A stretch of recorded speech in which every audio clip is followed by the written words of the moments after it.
Oke, selamat malam semuanya. Jadi akhirnya kita bisa bisa Zoom lagi nih. Zoom-nya itu tentang tuah diri. Tuah diri itu apa? Tuah diri itu kata lain adalah bagaimana kita membuat diri kita bertuah. Bertuah itu berdaya.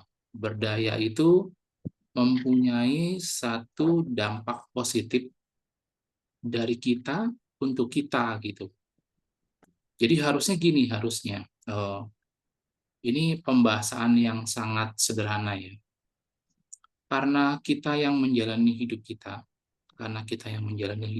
dan bukan orang lain, jadi harusnya kita memiliki satu kekuatan untuk mengatur hidup kita seperti apa. Satu kekuatan yang mampu mengatur hidup kita seperti apa. Lalu kemudian yang terutama adalah kita mampu mempergunakan seluruh sumber daya yang ada dalam diri kita. Sumber dayanya itu bisa macam-macam, bisa internal, bisa eksternal ya, bisa sinergi dan bisa apapun gitu. Intinya membuat hidup kita menjadi apa yang kita inginkan. Jadi terarah, positif, berdaya guna, memberikan dampak positif bukan hanya diri kita, di orang lain, atau siapapun yang bertemu dengan kita itu merasakan satu energi positif dari kita. Nah, itu yang dimaksud dengan tuah diri. Nah, kalau kita bicara secara logika juga, ini masih secara logika ya, masih alumni. Seseorang yang disebut sebagai bijaksana itu adalah seorang yang tua, yang melatih dirinya untuk menjadi semakin bijak, yang banyak berdoa, yang banyak berbuat baik, yang menjadi contoh contoh bagi sekitarnya, artinya menjadi panutan panutan yang baik gitu, menjadi contoh yang baik bagi sekitar kita atau siapapun yang dekat sama kita, dan akhirnya kita memberikan inspirasi. Nah, yang saya sebutkan tadi itu tidak bisa secara sederhana. Sekali lagi butuh waktu berpuluh-puluh tahun. Itu kalau secara logika. Tapi sebenarnya ada banyak cara kalau kita punya satu niat yang sangat kuat, ada banyak cara untuk membuat segalanya menjadi mungkin. Setidaknya dari skala kecil dulu. Contoh begini, contoh ya. Saya ingin bangun pagi. Itu kan skala kecil gitu, sangat kecil malah. Kita bisa mengatur alarm. Lalu tantangannya bukan hanya mengatur alarm, tapi bagaimana konsisten ketika alarm bunyi lalu kita bangun dan menjalankan apa yang kita rencanakan. Nah, dari situ itu butuh pembiasaan juga itu untuk bisa seperti itu, konsisten alarm bunyi bangun lalu mulai siap-siap, mulai mengatur hidup kita. Nah, lalu yang kedua, bagaimana pelan-pelan kita mengafirmasi diri kita. Contohnya begini, ini sederhana juga. Saya ingin hari ini tidak malas. Lalu kita ucapkan, saya ingin hari ini tidak malas. Lalu kita kuatkan ya. Kita kuatkannya macam-macam, macam-macam. Kalau sederhananya itu dengan mantra segala hajat. Jadi saya ingin tidak malas lalu dibaca mantranya. Atau sejenis doa yang menurut kita akan menguatkan niat kita. Misalnya contoh kalau Katolik, saya ingin tidak malas hari ini lalu Bapa kami. Kalau Islam, Al-Fatihah. Kalau Buddha apa, kalau ini apa gitu. Jadi pelan-pelan kita memiliki satu otoritas terhadap hidup kita.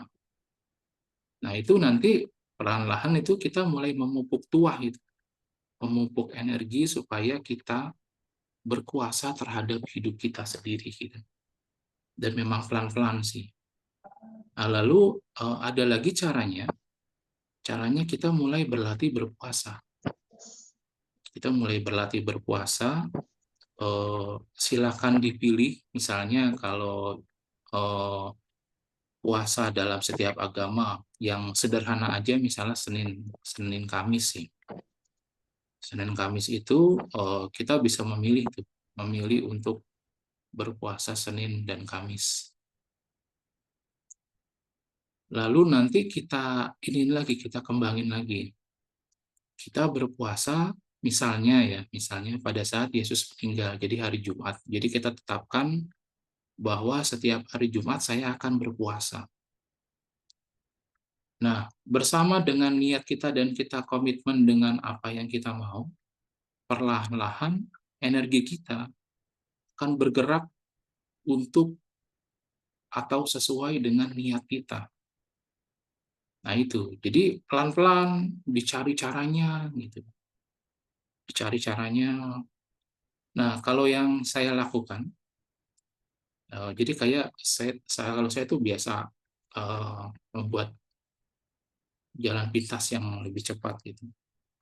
Kalau saya caranya adalah mengumpulkan daya kalau saya.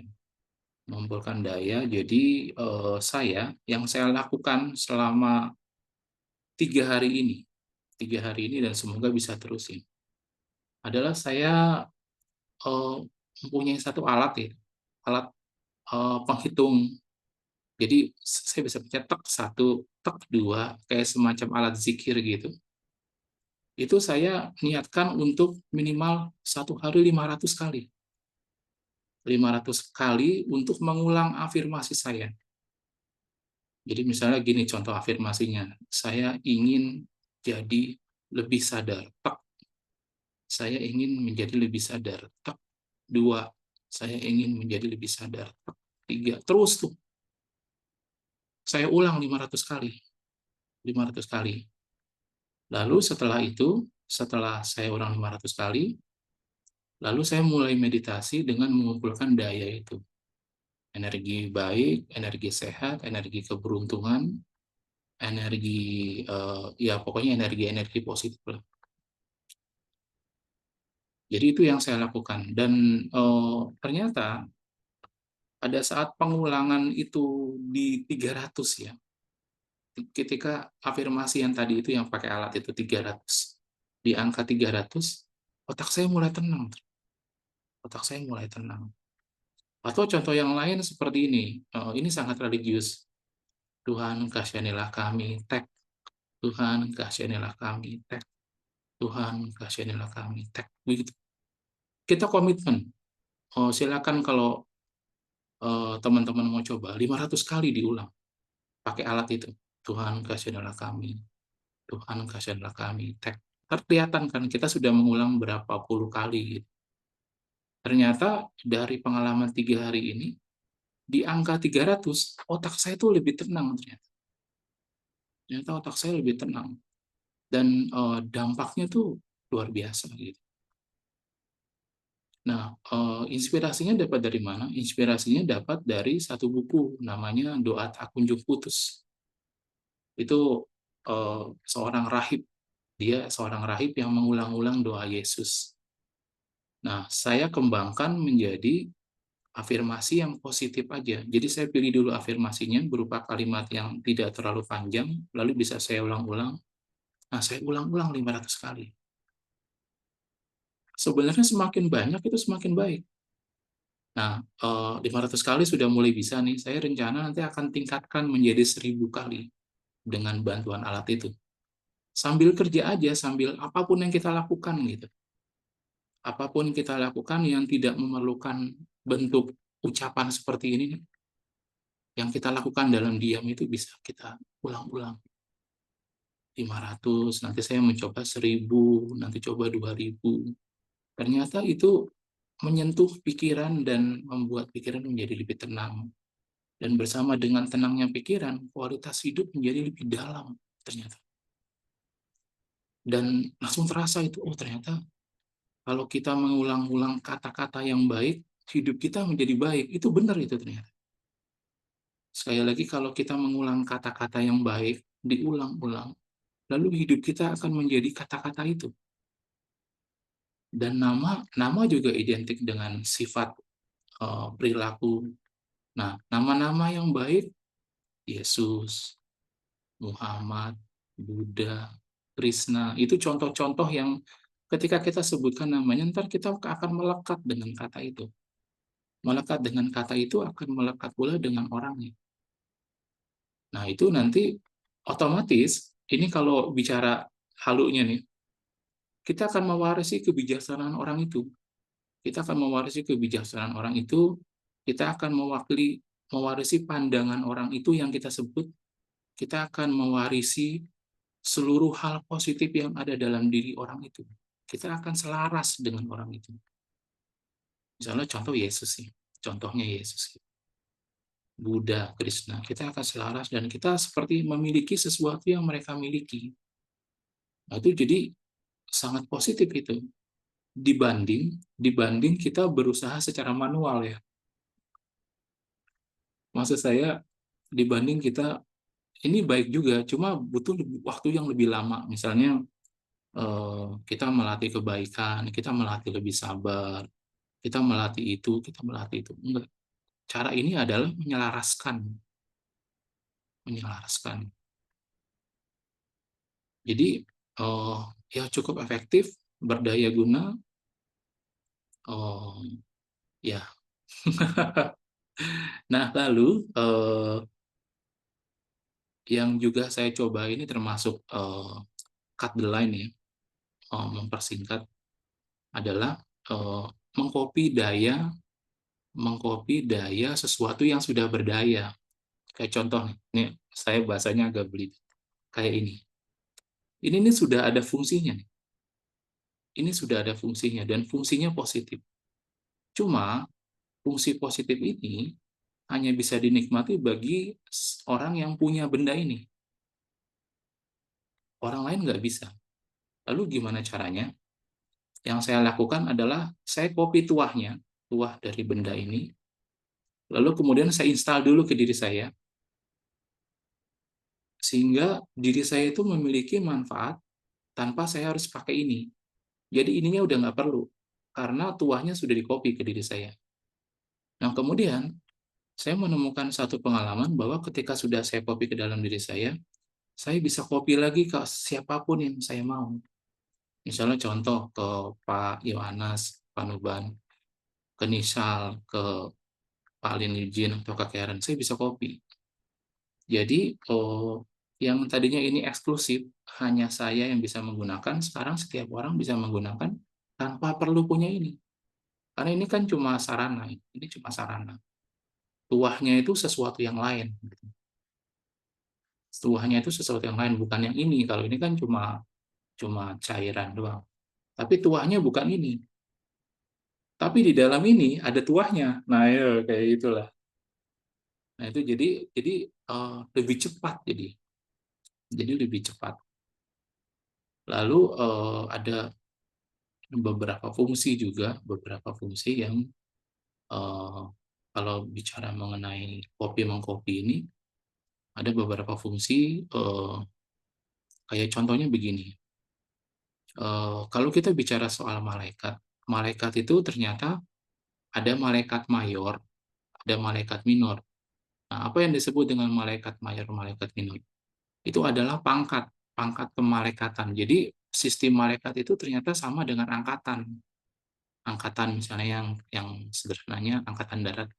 Angkatan darat itu ada pangkat rendah, ada kepalanya, lalu ada kepalanya dari kepalanya, nah, begitu terus sampai jenderal. Jenderal itu yang tertinggi. Nah, dia itu punya punya satu wewenang, energi, daya atau tuah yang bisa membuat seluruh bawahan itu bergerak dengan apa yang dia katakan. Nah, itu kayak gitu. Nah, kembali ke tadi itu, jadi jenderalnya itu apa contohnya? Kalau malaikat, nah jenderalnya itu contohnya 4, Mikael, Rafael, Gabriel, dan Uriel. Anak buahnya ada, anak buahnya itu banyak dengan sebutan yang berbeda-beda. Nah, mereka anak buahnya itu memiliki fungsi-fungsi. Jadi contohnya dalam angkatan itu ada juga dokternya. Jadi orang-orang yang dokter yang memang bawahan jenderal ini. Nah, dia memiliki fungsi untuk bisa mengobati teman-temannya yang sakit gitu. Nah, malaikat juga begitu. Nah, lalu malaikat minor ini, malaikat yang bawahannya gitu, yang memiliki fungsi pengobatan itu keilmuannya bisa di-copy ternyata. Jadi kita bisa belajar, belajar dengan dia mengenai pengobatan cara dia. Nah, kemudian kopiannya ini pertama bisa diinstal ke dalam diri dan bisa diinstal di siapapun yang membutuhkan fungsi. Jadi menarik sebenarnya.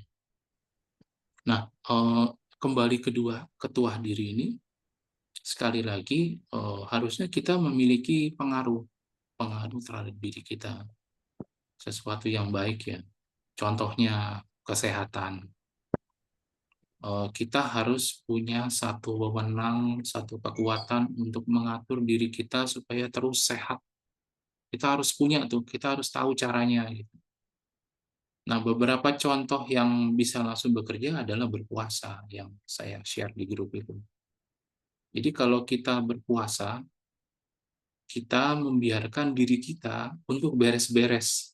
Ibaratnya contohnya, selama ini kita pakai mobil atau motor, pakai aja terus, tapi kita nggak pernah bawa ke bengkel.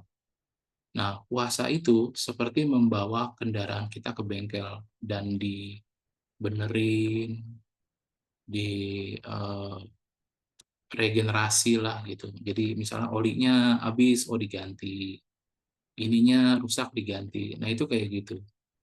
Jadi tubuh kita itu memiliki kebijaksanaan, memiliki fungsi yang sebenarnya bisa dipakai, tapi tidak dipakai karena nggak dikasih waktu. Jadi nggak dikasih waktu. Kita tuh terlalu sibuk.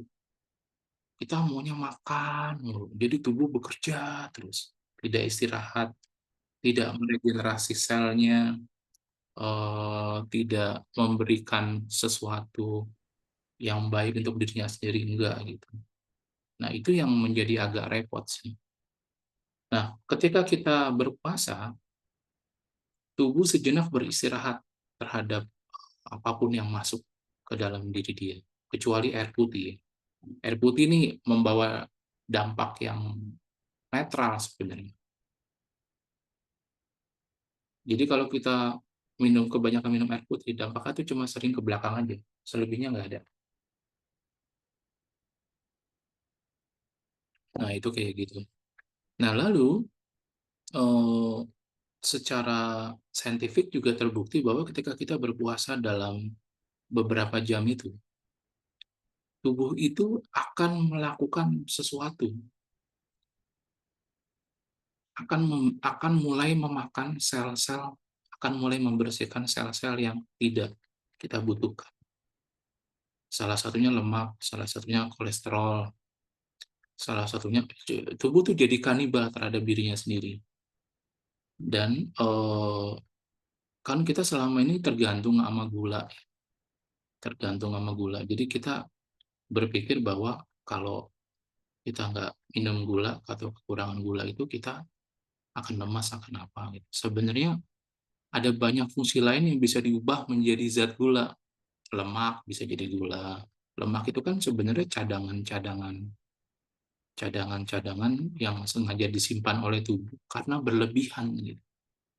Jadi kalau kita makan banyak itu tubuh tetap olah tapi jadi simpanan, jadi lumbung-lumbung gitu.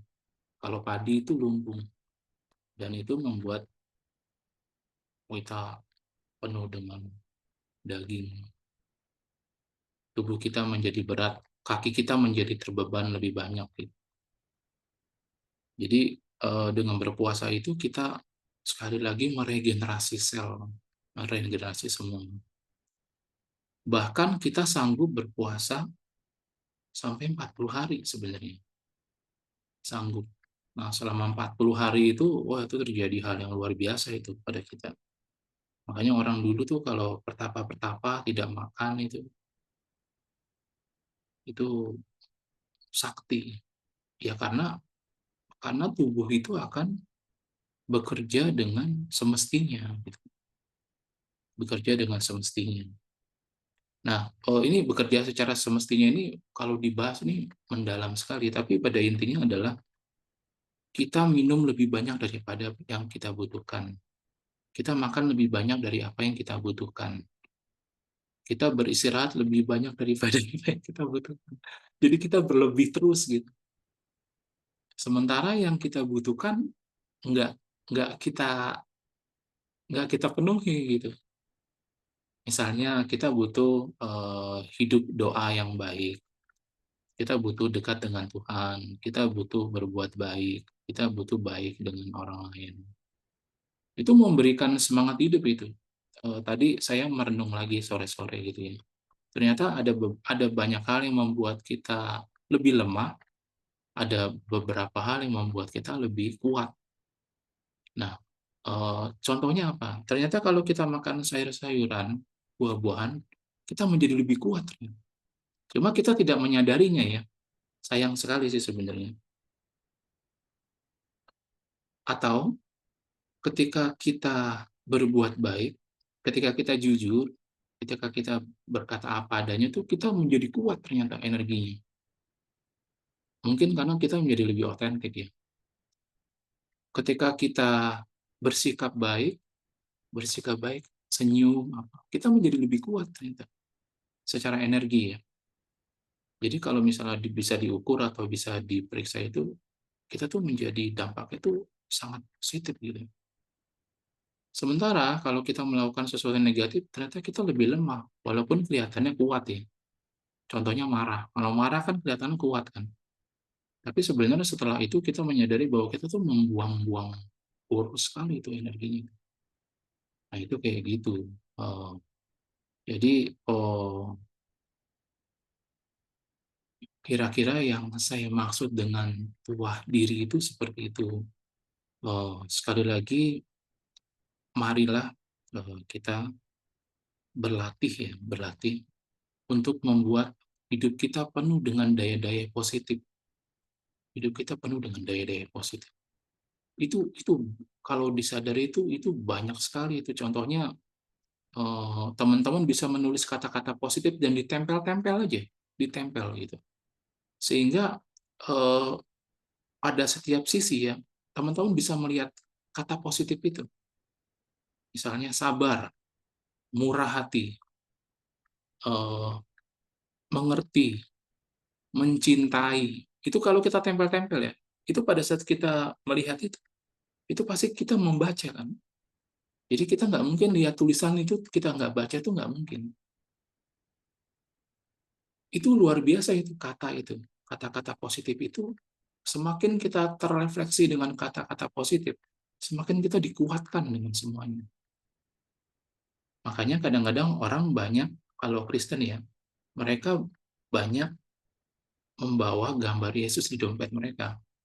Karena begitu melihat Yesus, mereka merasa lebih kuat.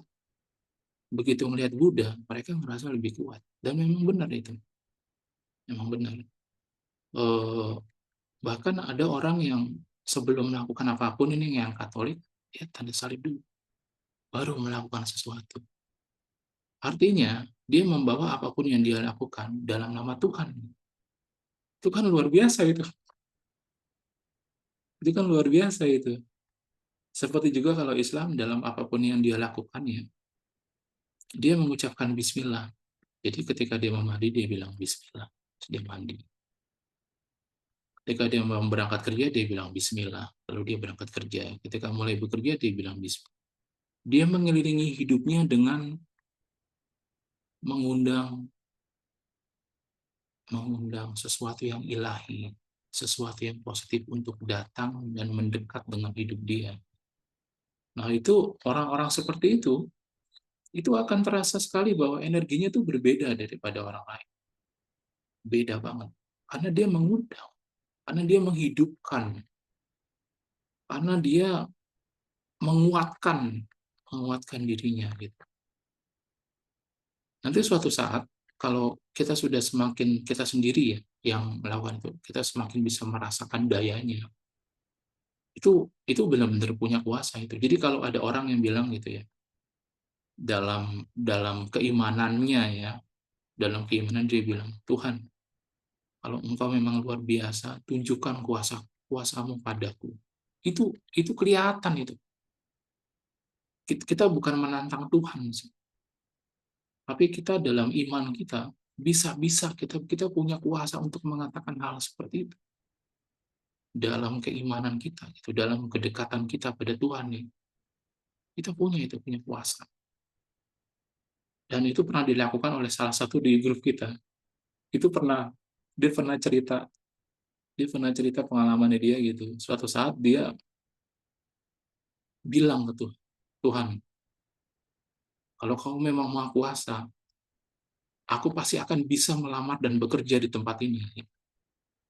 Itu terbukti itu. Itu terbukti dan itu semakin menguatkan dia pada Tuhannya gitu.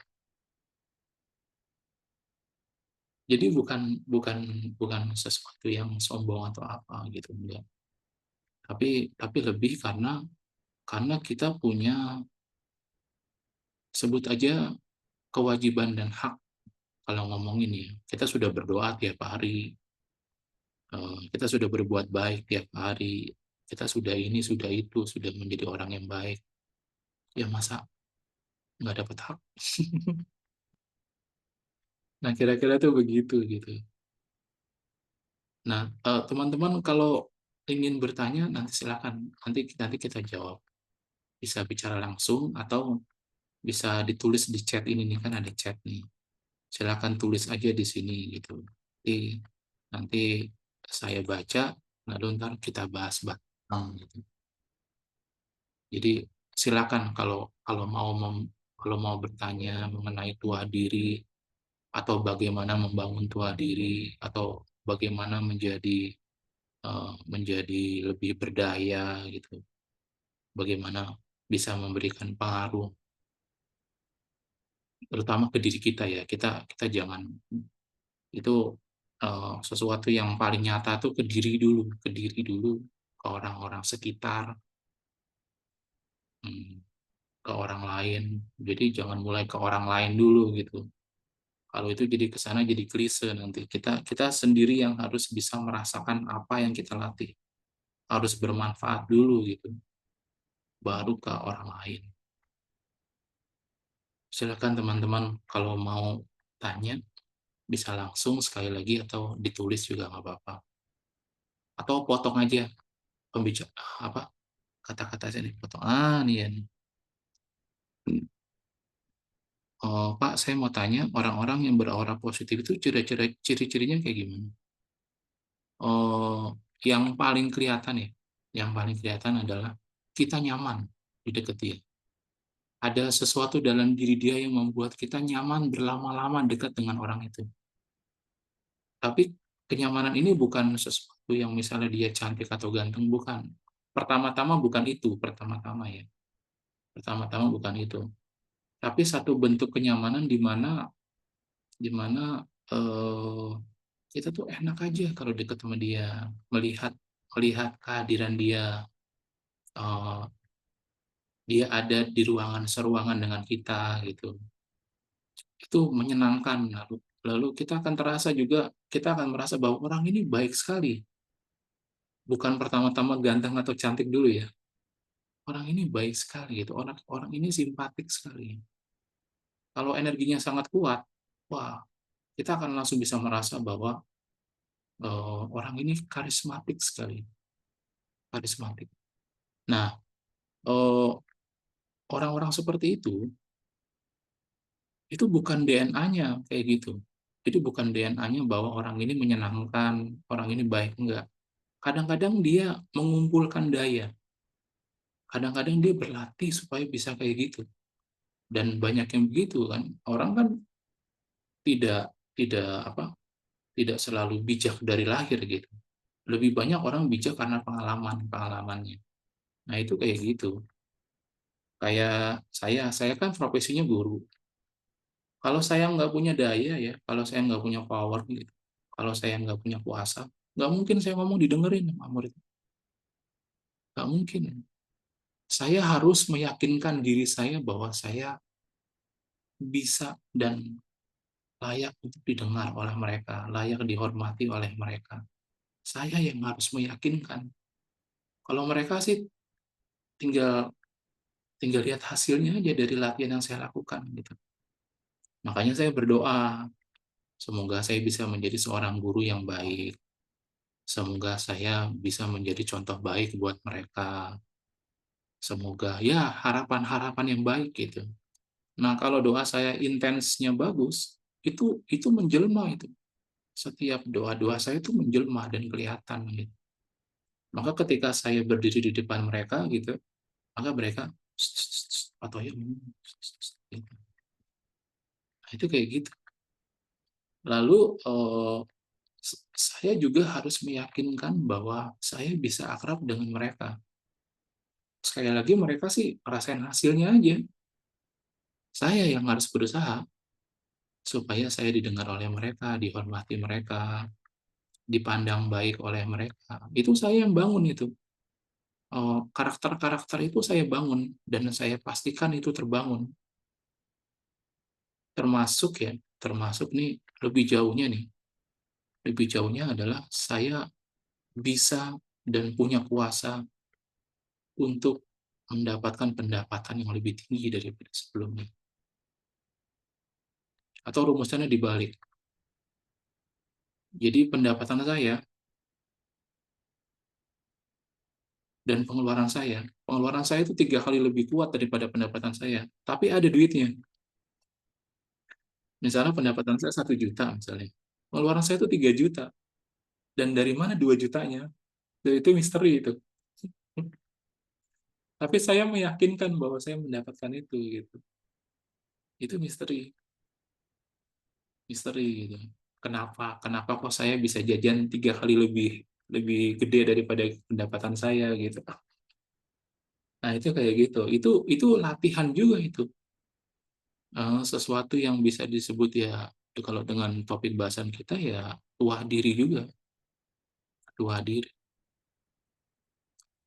Salah satunya ya ya ini, ya beraura positif. Aura positif itu akan mengundang mengundang banyak hal positif. Itu kenapa di masjid orang-orang yang datang ke masjid itu lebih banyak yang baik daripada yang nggak baik. Itu kenapa? Karena memang aura aura masjid itu positif, aura gereja itu positif, aura wihara tempat-tempat doa lah intinya itu positif. Jadi karena auranya positif, dia akan mengundang orang-orang yang positif untuk banyak mendekat. Jadi kalau aura teman-teman positif, itu orang-orang positif itu pada mau deket itu sama teman-teman itu. Nah, bagaimana menjadi beraura positif? Nah, itu rahasia dapur masing-masing, ibaratnya kayak gitu. Dan kalau mau dibahas di sini boleh juga sih. Boleh juga bagaimana supaya beraura positif. Nah, kan kadang-kadang kita ketemu dengan orang-orang yang toksik ya. Kita harus ketemu gitu. Atau ya mereka teman kita lah. Kan sayang, bukan berarti bahwa kalau teman kita nggak baik, terus kita tinggalin. Nggak mesti begitu. Kadang-kadang kehilangan teman itu, ya janganlah. Kehilangan musuh nggak apa-apa. Kehilangan teman jangan. Dan biasanya kalau kita baik sama orang, orang baik sama kita. Tapi itu rumusan awal ya, rumusan awal. Kadang-kadang memang kita mesti perhitungan juga sih, mesti perhitungan dalam hidup. Dalam arti, eh, kalau kita punya niat menabung kebaikan dan mendapatkan kebaikan itu boleh itu wajar-wajar aja. Kalau kita kecewa karena kita udah baik sama orang, lalu orang nggak baik sama kita, itu pasti ada yang salah itu dengan cara kita. Nah, itu bisa kita perbaikin. Nanti kita akan mengerti lebih dalam lagi daripada hal yang biasa. Kita mengerti kenapa, ya, itulah kenapa kita harus beraura positif. Supaya menghindari hal-hal kayak gitu. Supaya menghindari ketidakikhlasan ya. Kalau kita baik sama orang, lalu orang nggak baik sama kita, kan kita jadi kayak kurang ikhlas gitu. baiknya kita karena kurang ikhlas karena kita masih mengharap orang baik sama kita. Padahal orang baik sama kita itu bukan salah kita, itu terserah dia gitu. Jadi kita cuma tahu kita baik sama orang, tapi kita jangan jangan cari tahu kenapa kok orang nggak baik sama kita gitu. Itu kurang kerjaan sih. Tapi sekali lagi, kalau kita bisa berpikir positif ya, itu nanti auranya positif dan kita tidak perlu berpikir hal-hal yang nggak harus dipikirin gitu. Nah, sama satu lagi, aura positif itu adalah juga cara kita untuk membuat energi kita positif. Untuk membuat energi kita positif. Sederhananya, ketika kita pulang gitu ya, ketika kita pulang itu kita doa, Tuhan bersihkan aku dari energi-energi yang tidak aku butuhkan. Bersihkan aku dari energi dengki, dari energi iri, seluruh energi negatif. Jadi kalau kita mencoba membersihkan sendiri itu mungkin tidak efektif dan lebih lama. Jadi kita mohon supaya Tuhan bantu untuk bersihkan hal-hal yang negatif dalam diri kita. Bukan bukan kita nyuruh Tuhan, bukan. Kita mohon, kita mohon gitu. Dan biasanya permohonan yang baik, jangankan permohonan yang baik ya. Kalau ngomong soal permohonan ya, permohonan yang tidak jelek, permohonan yang jelek aja tuh dikabulkan. Cuma dikabulkan oleh siapa itu?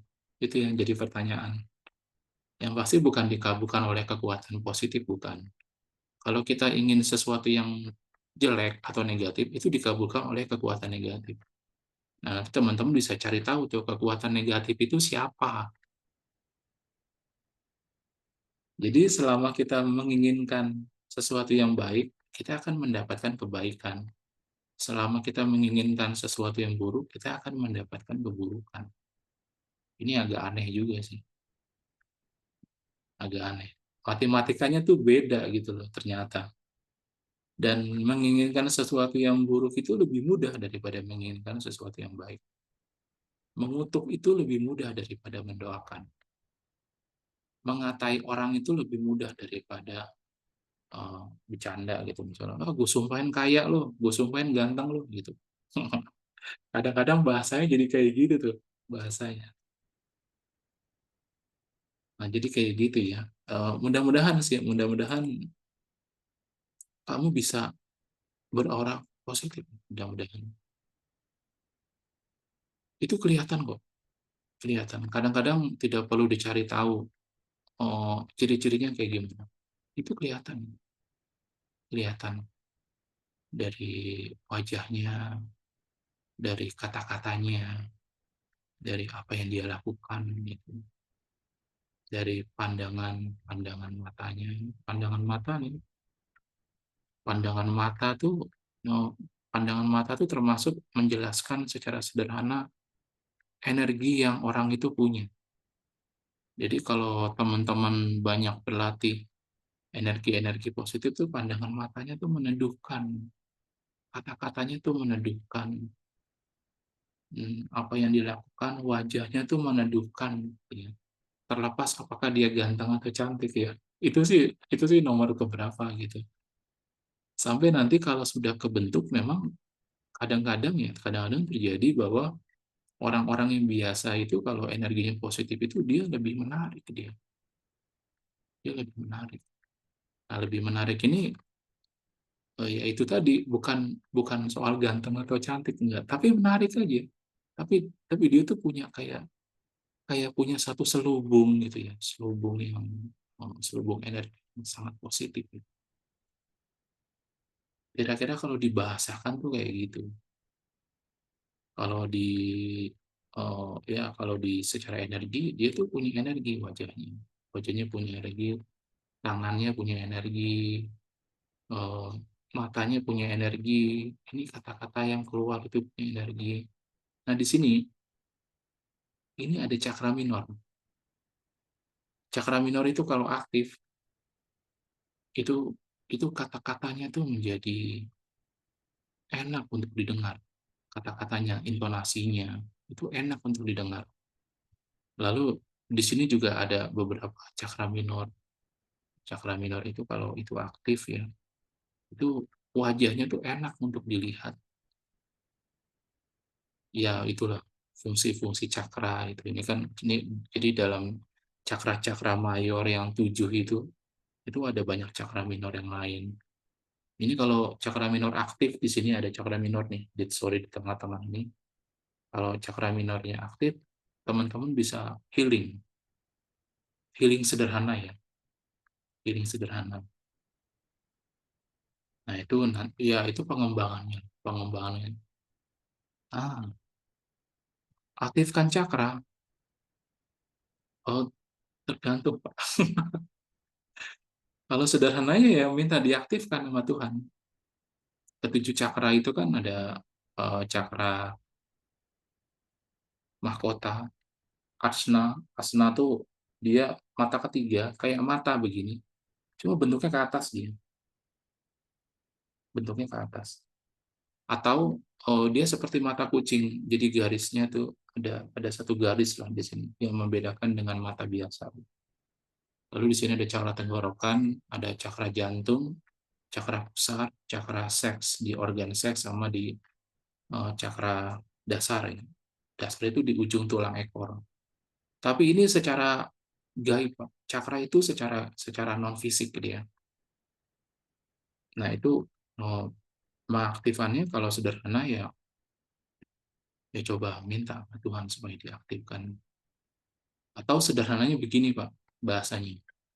Jadi bukan mengaktifkan eh, cakra, tapi memohon karunia. Hmm, karunia Roh Kudus misalnya. Jadi kita mohon karunia Roh Kudus, kita doakan terus gitu. Atau pakai yang tadi yang saya bilang pakai alat itu, cetek cetek cetek yang kayak zikir itu.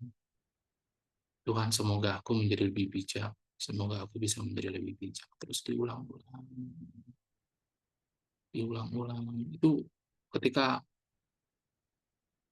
ketika teman-teman berhasil mengulang 300 kali minimal ya, itu pikiran kita tuning ke apa yang kita niatkan itu.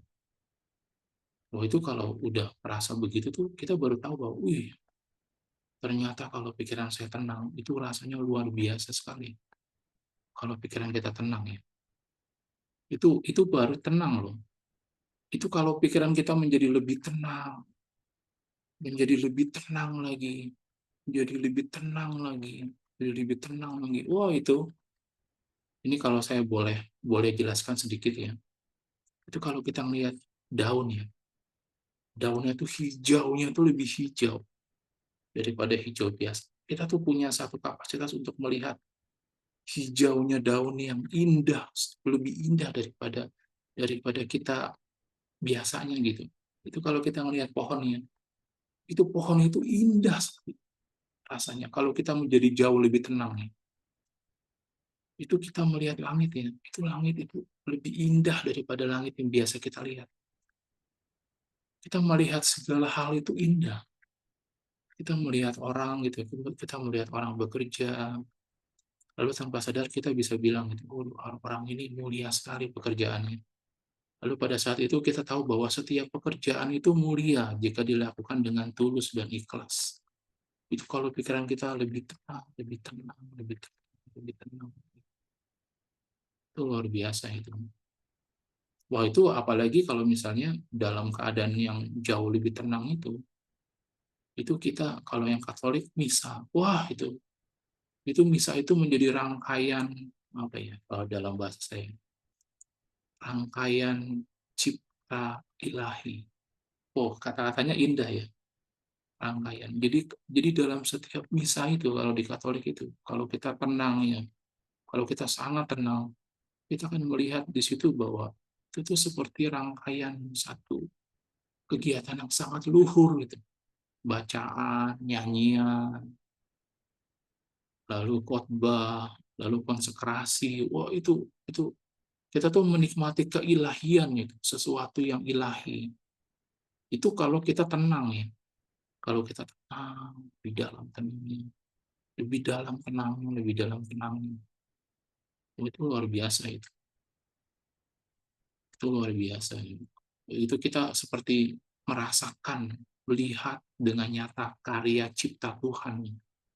Itu kalau kalau bahasa-bahasa rohaninya kayak gitu. Itu luar biasa itu.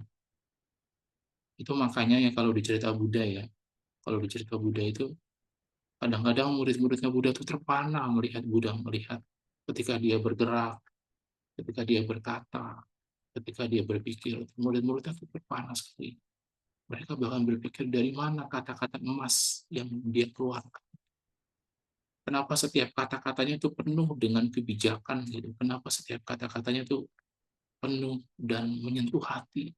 Itu kayak gitu tuh. Itu jadi bukan kualitas Budanya, tapi kualitas ketenangan kita. Nah itu kayak gitu tuh. Kalau udah sampai situ, waduh, wah, itu luar biasa sekali. Itu benar-benar bertuah kita.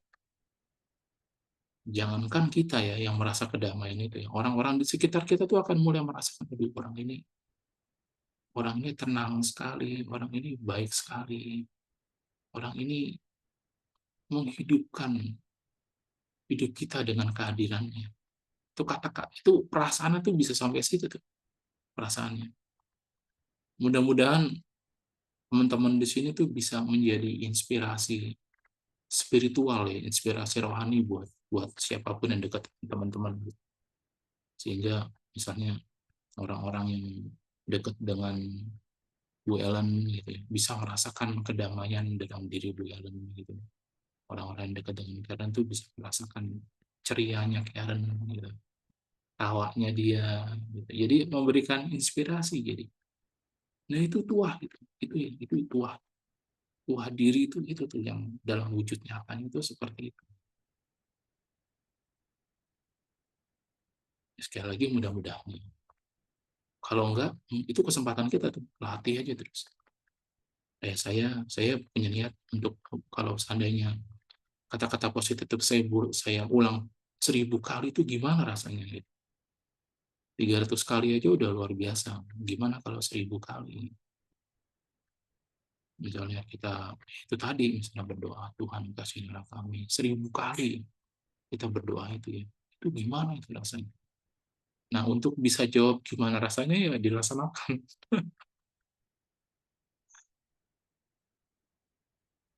Dilaksanakan itu ada juga apa doa-doa yang di Krishna itu dia katakan. Atau kalau di Krishna itu malah lebih ajaib ya dalam dalam keimanannya itu. Ketika kita minta tolong ya sama sama Sang Krishna itu, Dewa Wisnu itu Dewa Wisnu akan tolong kita. Itu sekali lagi itu dalam keimanan tuh. Cuma kita harus percaya atau ya tadi. Jadi kalau dalam bahasa spiritual itu kalau doa kita nggak dikabulin, itu kita ketuk tuh pintu Tuhan mau jutaan kali gitu ya sampai Tuhan tuh buka pintunya. Sampai Tuhan tuh mungkin bosan gitu. Ya udahlah, kamu saya kabulin doanya gitu. Itu bercanda spiritual tuh kayak gitu tuh. Tuhan, misalnya misalnya teman-teman doanya satu, misalnya satu aja gitu. Tuhan, saya pengen kaya tuh. Diulang-ulang aja tuh, diulang-ulang. Sampai Tuhan sebel gitu, dikabulin. Itu bercanda spiritual tuh kayak gitu tuh. Jadi ya gitu ya. Um, Kalau cakra itu dia kan karena dia uh, lebih ke bahasan khusus dan dan belum tentu langsung dimengerti. Tapi lebih misalnya contohnya Tuhan, eh, saya ingin jadi bijak. Bijak itu satu, satu ya bijak. Mata ketiga, lalu cakra dahi, cakra mahkota, cakra jantung. Itu kebijakan. Lalu misalnya kita pengen lebih kuat, lebih sehat. Lebih sehat itu cakra pusar, cakra seks, sama 3 cakra bawah lah, penunjang kehidupan. cakra pusar, cakra seks, sama cakra dasar kuat. Itu sehat itu. Cuma kan yang kita butuhkan kan bukan cuma sehat ya. Kita butuh kuat, sehat, semangat, damai, bahagia, beruntung. 6. Kita butuh 6 hal ini dalam hidup kita. Saya ulangin, atau saya ketik lah. Kita butuh sehat, semangat, damai, bahagia, beruntung. Oh ya, satu lagi, terlindung. Jadi 1, 2, 3, 4, 5, 6. Kuat, sehat, semangat, damai, bahagia, beruntung. Terlindung. Jadi kalau kita sehat, kuat, semangat, tapi tidak terlindung, wah, kita kacau juga. Kita punya banyak musuh. Kita punya banyak orang yang nggak suka sama kita. Tapi kalau terlindung, mungkin ada orang yang nggak suka, cuma tidak mengganggu kita. Karena kita terlindung. Terlindung oleh apa? Terlindung oleh rahmat ilahi. Kayak gitu. Terlindung. Jadi makanya kita jangan cuma baik doang, tapi harus baik dan sakti. Kalau baik dan sakti itu semuanya tuh kita dapat tuh. Kuat, sehat, semangat, damai, bahagia, beruntung, terlindung. Wah, kayak gitu. Itu daya tuh semua tuah itu. Tuah-tuah positif dalam yang bisa kita capai gitu. Jadi kita tidak mungkin, sekali lagi kalau ngomong lebih dalam, kita tidak mungkin bahagia kalau kita nggak punya energi bahagia. Kita tidak mungkin beruntung kalau kita nggak punya energi keberuntungan. Jadi kita kumpulin dulu tuh energi keberuntungan. Baru baru kita beruntung. Nah, caranya gimana? Caranya ya latihan. Latihan supaya semakin beruntung, supaya semakin terlindung, supaya semakin sehat, supaya semakin kuat, semangat, gitu.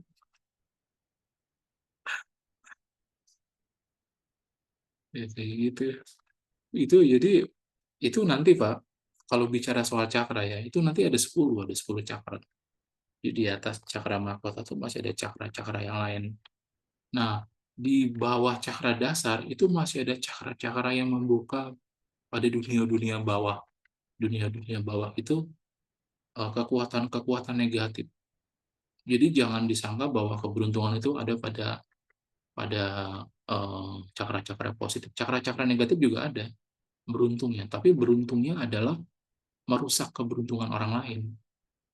Jadi ada ada ya ada orang lah gitu. Ada orang itu kalau dia bikin usaha ya, dia mematikan seluruh usaha sekitar dia. Jadi usaha-usaha sekitar dia tuh perlahan-lahan mulai bangkrut, mulai bangkrut, mulai.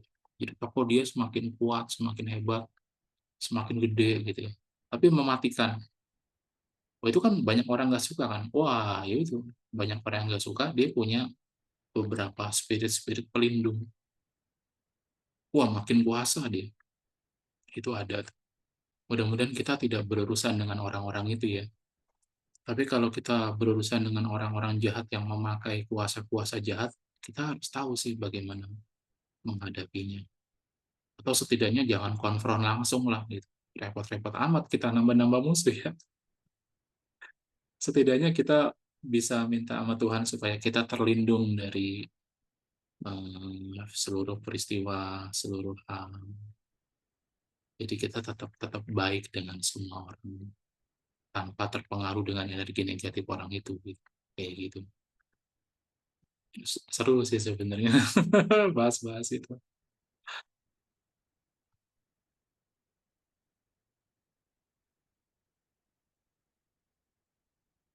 Nanti kalau kalau mau boleh juga sih. Kalau mau nanti kita latihan bareng-bareng. Kalau kita latihan bareng-bareng itu dayanya luar biasa. Kalau saya berlatih sendiri ya, saya paling dapat 10. 10, saya dapat poin 10. Tapi kalau saya berlatih berdua, misalnya saya dengan Karen nih berlatih berdua nih, mungkin energi saya 5, energi Karen 1. Jadi 5 tambah 1, 6. 6 dibagi 2.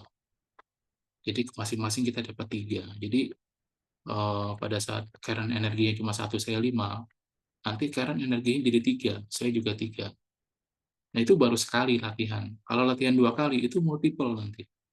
Kalau kita latihan kedua kalinya, jadi 3, 3, ini agak matematika sih. Jadi 6 ya. Ketika kita latihan 2 kali, energi kita menjadi 12, dibagi 2, jadi 6, 6.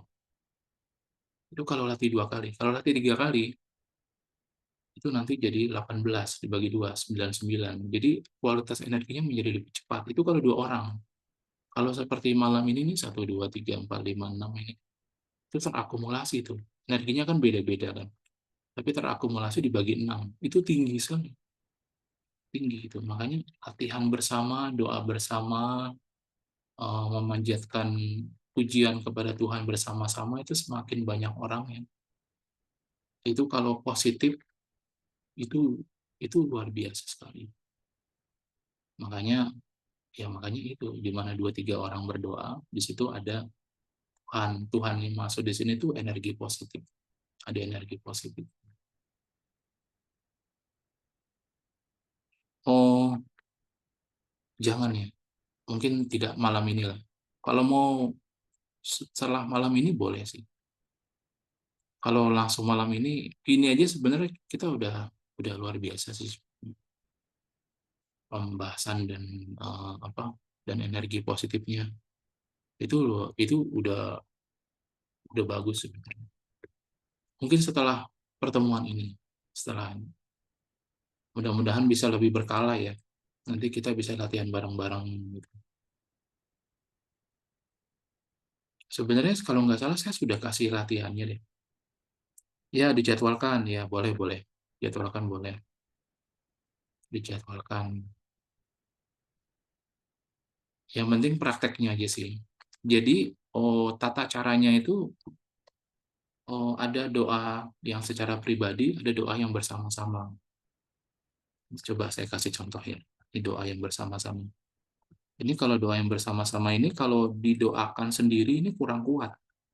Tapi kalau didoakan bersama-sama ini lebih kuat. Hmm, ini contohnya. Sebentar saya copy dulu.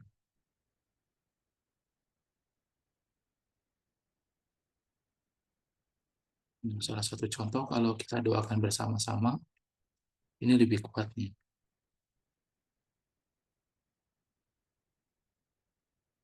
Bentar, biar bahasanya bisa dimengerti.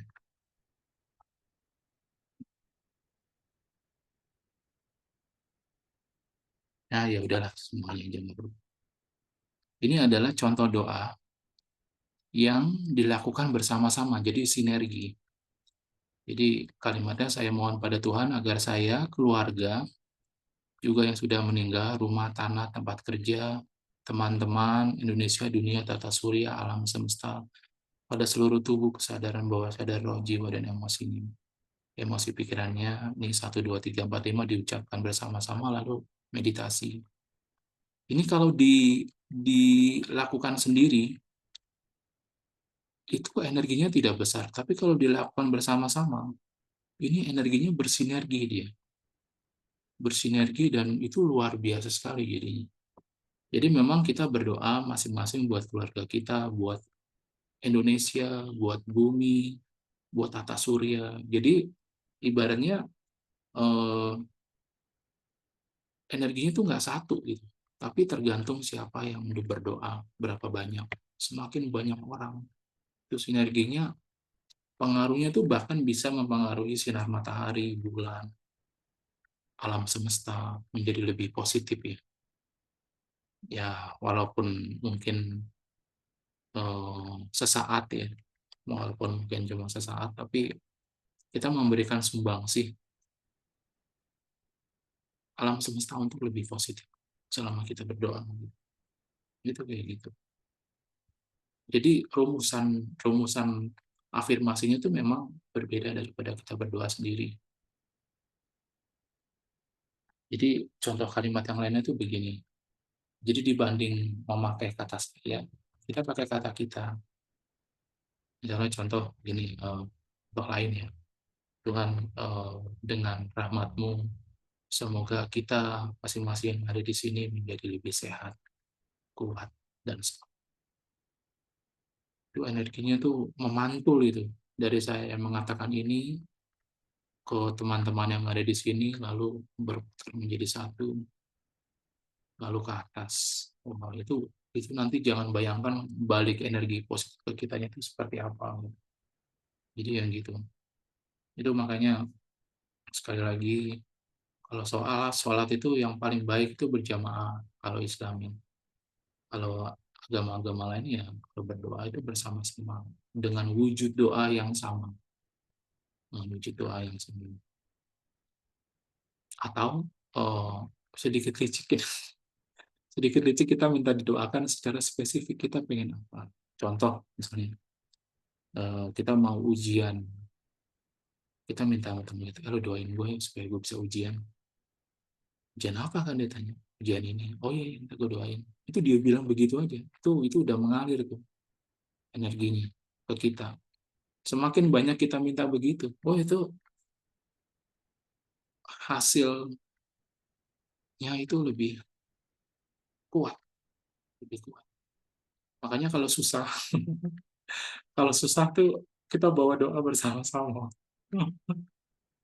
supaya susahnya nggak lama-lama gitu, supaya susahnya sebentar aja. Doanya bareng-bareng kalau susah, kalau lagi negatif tuh doanya bareng-bareng supaya kita menjadi lebih positif, semoga keadaan ini membaik. Semoga usaha kita, misalnya kalau usaha ya, kalau dalam satu kelompok gitu, kelompok kerja gitu, semoga perusahaan kita meraih untung. Itu kalau didoakan bersama-sama seluruh karyawannya, itu maju itu perusahaannya itu. Apalagi kalau tiap hari itu kita berkomitmen untuk mendoakan supaya usaha atau tempat di mana kita bekerja itu menjadi lebih jaya, lebih makmur. Walaupun jarang ya, saya tuh jarang sekali menemukan seseorang yang berdoa untuk perusahaan di mana dia bekerja. Kebanyakan doanya pribadi. Padahal kalau setiap orang berdoa bersama, apalagi terpimpin gitu, untuk supaya usaha atau perusahaan mereka menjadi baik itu, wah itu luar biasa itu nanti. Apapun jenis usahanya ya, baik atau buruk. Jadi jangan dibilang orang jahat itu tidak berdoa. Oh, mereka mungkin lebih rajin doanya daripada orang baik. Makanya mereka berhasil usahanya. Karena mereka jauh lebih lebih tekun berdoa. Mereka tuh luar biasa itu orang-orang jahat itu untuk kejahatan. Oh, mereka lebih itulah doanya lah. Nah, cuma itu doanya ke siapa itu yang jadi rahasia dapur. Dan mereka jangan tahu, mereka juga nggak tahu nih mereka doanya ke siapa gitu. Pokoknya dikabulin aja. Ya gitulah. Ya luar biasa ini alam semesta ini luar biasa ini. Jadi bukan hanya hal baik yang dikabulkan, hal jahat juga dikabulkan. Iya gitulah. Dan kalau ngomong-ngomong kayak gini nggak enak saya kadang-kadang. Maksudnya kalau teman-teman belum siap ngobrol-ngobrol kayak gini. Jadi gitu teman-teman. Ya, misalnya, ya, ya berdoa bersama keluarga itu misalnya untuk wujud keluarga ya, misalnya wujud duniawi misalnya. Misalnya contoh gini, Tuhan, eh, kami pengen lihat IKN. Nanti IKN itu kan bakal jadi destinasi wisata gitu. Atau Tuhan, kami sekeluarga pengen ke Bali tahun ini. Ya, kau bantulah. Gimana caranya bebas? Ibaratnya doanya tuh ya dalam dalam satu yang fair ya. Terus kita minta istri kita, anak-anak kita berdoa yang sama gitu. Kalian doalah supaya kita bisa ke Bali tahun ini. Oh siap siap. Oh. Kita semakin banyak yang doa dengan permohonan sama itu semakin mudah terkabul. Tapi ya gitu, kadang-kadang kita melewatkan prosesnya.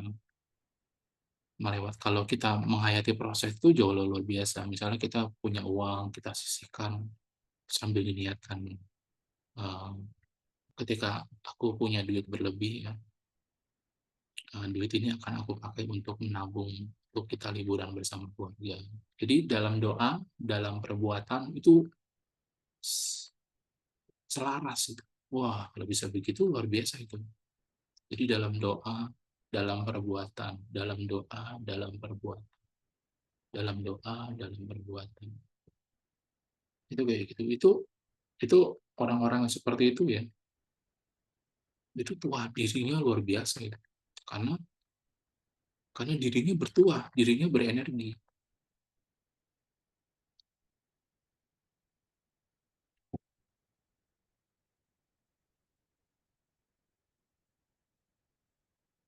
Itu kayak gitu dilakukan bersama-sama.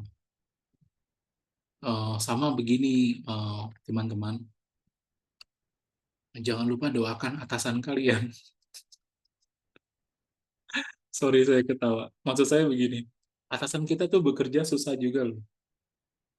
Eh, Maksudnya dia kan mengerjakan tugas dia. Jadi dia mengerjakan tugas dia, kita mengerjakan tugas kita. Masing-masing kita di kantor itu mengerjakan tugas kita masing-masing di rumah juga gitu. Di rumah doakan supaya anak-anak sehat, istri sehat. Apalagi kalau bisa saling mendoakan ya.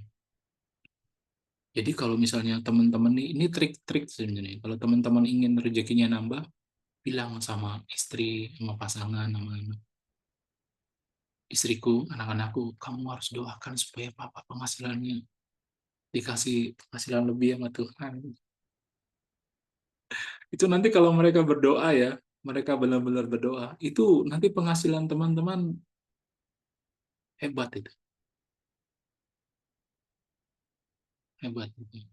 Minta doa aja. Kadang-kadang lebih tricky lagi, kita minta doa ke ibu kita. Bu, doain ya Bu, supaya gaji naik tahun ini gitu. Terus kalau ibu bilang iya, kalau dia bilang iya ya, dalam satu pembicaraan yang sebenarnya serius tidak serius gitu, kita deketin ibu kita gitu, mah doain ya mah supaya gajiku naik tahun ini. Kalau pada saat itu ibu kita bilang iya, itu rahmat Tuhan kebuka itu.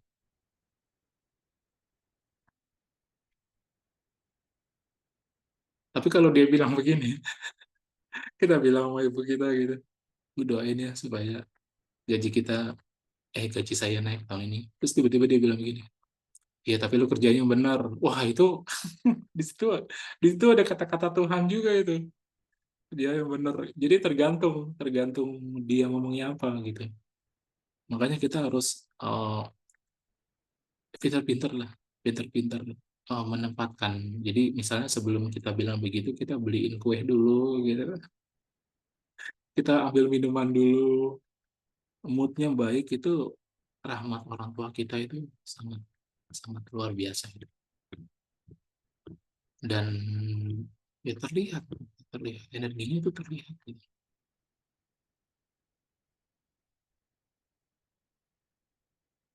Ya kira-kira gitu.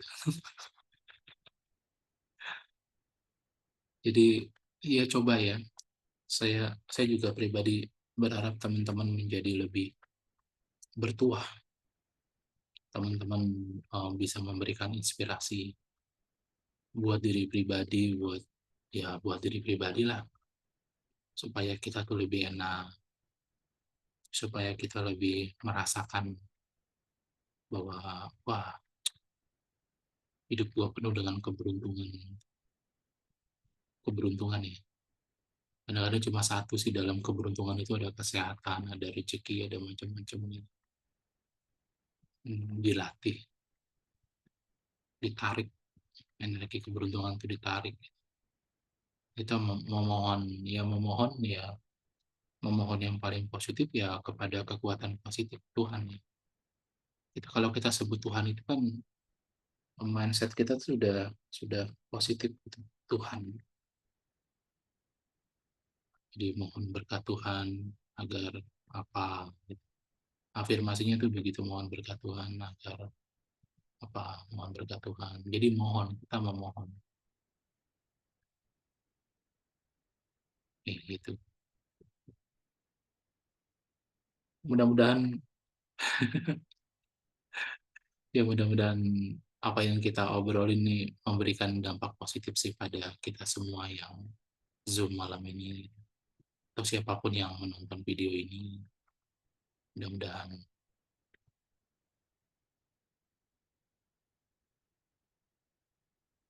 kita sudah 1,5 jam, hampir 1,5 jam. Kok kacau ya, cuma ngobrol-ngobrol kayak gini bisa 1,5 jam. Apakah ada lagi yang mau dibahas atau pertanyaan atau apa? Nanti mengenai jadwal, nanti kita bikin deh supaya kita bisa latihan bareng, bertumbuh bareng gitu ya, menjadi bertuah bareng. Apakah ada lagi pertanyaan? Kalau enggak ya, ya cukup lah. Nanti kita mudah-mudahan setelah ini ada sering-sering Zoom dan oke. eh, saya cukupkan sampai sini aja. Terima kasih nih. Terima kasih untuk atensinya, untuk kehadirannya di Zoom ini.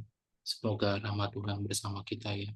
Semoga hidup Terima kita kasih, penuh Kak dengan Pei. keberuntungan, kesehatan, dan semua yang baik. Namaste. Terima kasih. Selamat malam. Malam. Ya,